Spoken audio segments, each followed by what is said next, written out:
Eto naman po mga bossing ko ang isa sa mga subok na napakaswerte.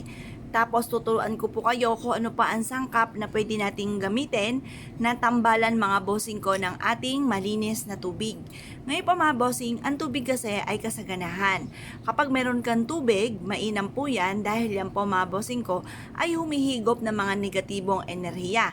At para magtuloy-tuloy ang pasok ng swerte, gamitan natin ito ng kapangyarihan ng tubig. Tapos ay sasabayan din po natin ito mga bossing ko ng cinnamon. Ang cinnamon ay for love and for happiness. Ito po mga bossing ko ay makakatulong upang sa ganon ay magtuloy-tuloy ang agos ng swerte. At ang cinnamon ay for abundance din mga bossing. Kapag meron kang ganito mga bossing ko, nag-a-attract po ito ng swerte. Kaya ang cinnamon mga bossing ko ay hindi nagpapawala po kami mga bossing. Marami po kaming cinnamon powder at saka cinnamon stick. Dahil ang aroma po nito mga bossing ko ay nagtatawag ng swerte at nagtataboy ng mga kamalasan. Ilagay nyo lamang po ito sa tubig mga bossing at pagkatapos mga bossing, harap ka sa gawing silangan ng mga bandang 6:30 alas 7 matatapos ang paggawa ng mga pampaswerte hanggang alas 8 ng umaga. Mag-wish po kayo dito mga bossing ko nang walang gamit na sana, direct to the point. Sabihin nyo po sa pamamagitan ng pampaswerteng ito, lahat ng mga pinapangarap po ninyo ay matutupad. Siksik-liglig at umaapaw at maraming blessing ang darating sa inyo. Ganun ang pag-wish nang walang gamit na sana, direct to the point. O halimbawa, wala kang bahay, sabihin nyo po, magkakaroon ako ng malaking bahay at magandang bahay. Or kaya po, sabihin nyo po, magkakaroon ako ng negosyo na dito na ako yayaman. Matutupad ang lahat ng aking mga pinapangarap. Manalayo ako sa anumang kapamakan ako at ang aking buong pamilya.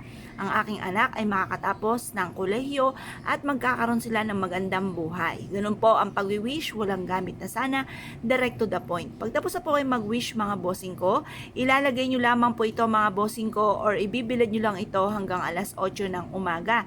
Makalipas ang alas 8 ng umaga mga bossing ko, ito po ay kukunin po ninyo at ilalagay nyo po ito sa kwarto po ninyo, sa ilalim ng inyong higaan or sa may tukador po ninyo. Pwede rin naman po ito sa hapagkainan kung saan kayo ay nakain. Pwede rin naman sa may altar po ninyo. Pwede rin po ito sa center table po ninyo.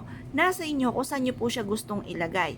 Basta pag napansin nyo na parang umuunti na ang tubig, itapon nyo lamang po ito at hugasang mabuti. Kung gusto nyong gumawa ulit ng panibago, ay gumawa po kayo mga bossing. Makakatulong po ito upang sa ganun ay magtuloy-tuloy ang pasok ng swerte at hindi ka na muli mamoblema pa tungkol sa usapin ng pera.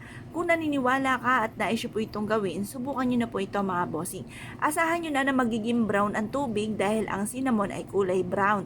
Yan po mga bossing ko ay puting-puti lang ngayon dahil hindi pa kumakatas ang cinnamon. Pero once na ito ay kumatas na, yan po mga bossing ko ay magiging kulay brown na.